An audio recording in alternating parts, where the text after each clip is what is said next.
ay rated SPG. Striktong patnubay at gabay ng magulang ang kailangan. Maaaring may masiselang tema, lengguwahe, karahasan, sexual, horror o droga na hindi angkop sa mga bata. Hindi kailanman tumigil si Melania, na kilala rin bilang Bea. Hindi siya napagod, hindi siya umurong. Sa bawat araw na lumilipas, mas lalong tumitindi ang kanyang pagnanais. Ang pagnanais na muling makalapit kay Rosel. Hindi lang basta paglapit, kundi pagbawi. Pagbawi ng tiwala. Pagbawi ng kontrol. Na minsan ay hawak na hawak niya. Ngunit hindi ito simpleng paghingi ng tawad.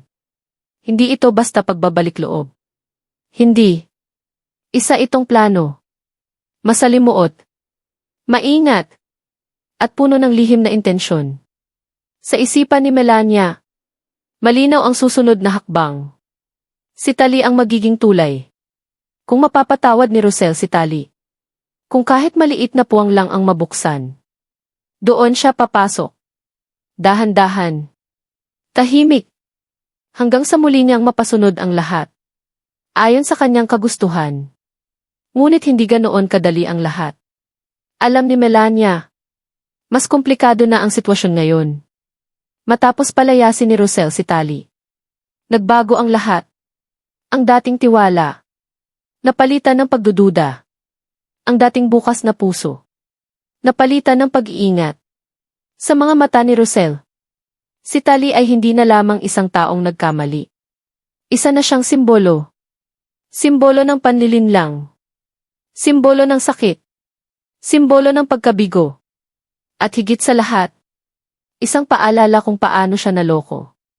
Hindi niya makalimutan kung paano manipulahin ni Tali ang mga tao. Lalo na't malinaw. Ang katapatan nito ay nasa kanyang ina si Milan. At dahil doon, lalo pang lumayo ang posibilidad ng pagpapatawad. Samantala, sa gitna ng tensyon, sa gitna ng mga lihim na unti-unting lumilitaw, isang hindi inaasahang pangyayari ang sumabog sa Natural Cafe. Abala ang lahat. Bawat isa ay may sariling iniisip. Nang biglang dumating sina Malalo at Gomar. Hindi iyon simpleng pagbisita. May dala silang balita. Mabigat. Mapanganib. At puno ng tanong. Matapos nilang marinig ang tungkol sa aksidente ng kambal. Hindi sila nag-aksaya ng oras. Agad nilang hinanap ang katotohanan. Sa kabila ng kaba, may kaunting ginhawa. Nang malaman nilang ligtas ang kambal. Ngunit ang katahimikan, hindi nagtagal. Dahil si Malu, may dalang sikreto. At sa nanginginig niyang boses, nagsimula siyang magsalita. Ikinuwento niya ang nakita niya sa bus station. Bago umalis ang bus, hindi lang ang kambal ang naroon. May iba pa. Mga taong kahina-hinala. Mga matang nagmamasid palihim. Mga kamay na tila may balak. Dahan-dahan. Inilabas ni Malu ang kanyang cellphone. Isang video. Agad itong sinilip ni na Madam Jacinta at Rosel. At sa bawat segundo, lalong bumibigat ang hangin. Makikita sa video, ang ilang tao. May ginagawa sa gulong ng sasakyan. Ngunit ayon kay Malu, maayos ang gulong bago iyon galawin. Kaya bakit? Bakit kailangang pakialaman? Ang isang bagay na wala namang sira. Sa sandaling iyon, nagtagpo ang kanilang mga titig. Punong-puno ng takot. At unti-unting napapalitan ng galit. Hindi na ito aksidente. Hindi na ito simpleng pangyayari. May plano. May intensyon. May taong gustong manakit. At sa isip ni na Madam Jacinta at Rosel, iisa lamang ang pangalan. Paulit-ulit bumabalik. Si V. Mahigpit ang hawak ni Madam Jacinta sa mesa. Tahimik. Ngunit matatag. Nangako siya. Hindi siya titigil. Hahanapin niya ang katotohanan. At papanagutin ang may sala. Samantala si Rosel, ang sugat na pilit niyang tinatago. Muling bumukas. Galit. Sakit. Takot. Lahat nagsanib. At mula roon, isinilang ang isang matinding determinasyon. Ipaglalaban niya ang mga taong mahalaga sa kanya. Ngunit habang nangyayari ang lahat ng ito, sa kabilang panig, unti-unti ring nabubunyag ang mga lihim. Nina Melania at Milan. Mga lihim na akala nila may tatapon, makakalimutan. Ngunit hindi. Bumabalik ang mga ito. Parang mga multo. Hindi mapatahimik. At si Tali, unti-unti nang nagigising. Isang araw, mag-isa siya. Tahimik. Hanggang sa may napansin siya. Isang relo. Relo ni Darius. Hindi iyon basta gamit. Simbolo iyon. Ng kanyang ama. Ng alaala. Ng pagmamahal. Ngunit bakit? Bakit naroon iyon? Sa mga kamay na hindi dapat magkaroon nito. Sa sandaling iyon. Parang may piraso ng puzzle. Na biglang nagtagpo. At bumalik ang alaala. Mga kakaibang kilos ni Milan. Mga sandaling may itinatago ito. Mga katahimikang may kahulugan. At doon, sumibol ang katotohanan. Masakit. Mabigat. Nakakapunit ng puso. Maaaring, ang sariling ina ni Tali, si Milan, ay may kinalaman sa pagkamatay ng kanyang ama. Si Darius. Parang gumuho ang mundo ni Tali. Ang babaeng pinaniwalaan niya. Ang taong kinapitan niya. Siya rin pala. Ang maaaring dahilan ng kanyang pinakamalalim na sugat. Hindi niya alam kung paano haharapin iyon. Ang puso niya. Nahahati. Pagmamahal laban sa galit. Pagtanggap laban sa pagtanggi. Samantala si Milan. Unti-unti nang nilalamon ng konsensya. Sa bawat tingin ni Tali. May tanong. Sa bawat katahimikan. May bigat. At sa bawat gabi. Bumabalik ang alaala ni Darius. Isang paalala. Ng kasalanang. Hindi kailanman mabubura. At sa gitna ng lahat. Si Melania. Hindi pa rin sumusuko. Patuloy siyang nagpaplano. Patuloy siyang kumikilos. Ngunit hindi niya alam. Habang abala siya. Ang mga lihim na matagal niyang itinago. Unti-unti nang lumalantad. At kapag tuluyan nang nabunyag ang lahat. Wala na. Wala nang makakapigil. Sa pagbagsak. Ng mundong itinayo niya. Sa kasinungalingan. Ngunit ang gabi.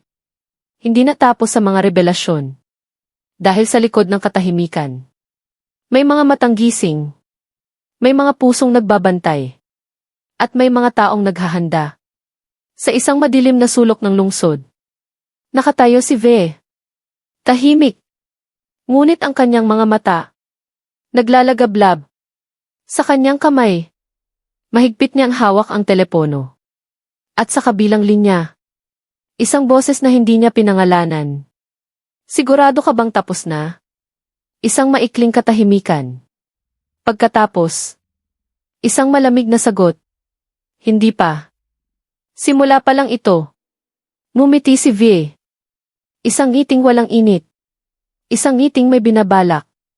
Samantala, sa loob ng bahay ni Rosel, hindi pa rin humuhupa ang tensyon. Nakatayo siya sa harap ng bintana.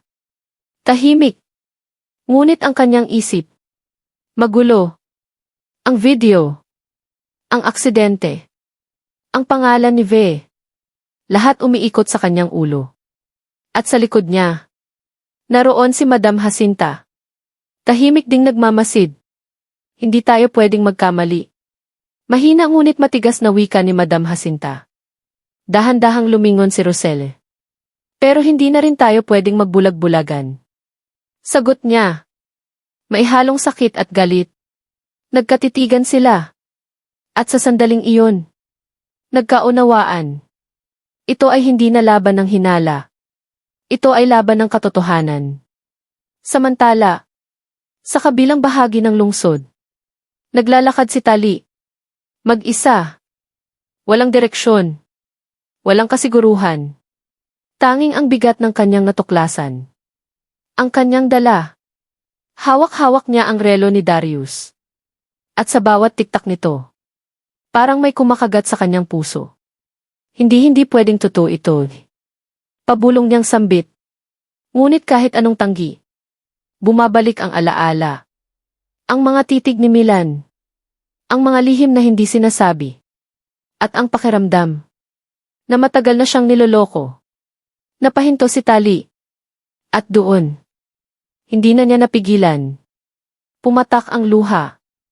Isa, dalawa, hanggang sa tuluyang bumuhos. Bakit, Mama? Isang tanong na walang sagot. O baka ayaw lang niyang marinig. Samantala, sa loob ng silid ni Milan, hindi rin siya mapakali. Paulit-ulit siyang naglalakad. Parang may hinahabol o tinatakasan. Alam niya, ramdam niya, may nagbago kay Tali. At ang takot, unti-unting sumisiksik sa kanyang dibdib. Hindi pa pwedeng malaman niya di. Ngunit kahit anong pilit niyang kontrolin ang sitwasyon, ang katotohanan ay parang tubig. Kahit anong takip, lalabas at lalabas. At sa gitna ng lahat, si Melania, tahimik na nakaupo sa isang sulok. Isang baso ng alak sa kamay. Ngunit hindi niya iniinom. Pinagmamasdan lamang niya ito. Parang may iniisip na mas malalim. Malapit na tea. Mahina niyang bulong. Ngunit hindi malinaw kung ano ang tinutukoy niya. Ang pagbabalik niya kay Roselle? O ang pagbagsak ng iba? Biglang nagring ang kanyang telepono. Isang mensahe. Maikli.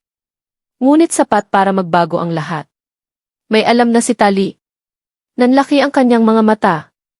At sa unang pagkakataon, nakitaan ng bakas ng pag-aalala si Melania. Hindi pa ito dapat mangyari. Tumayo siya.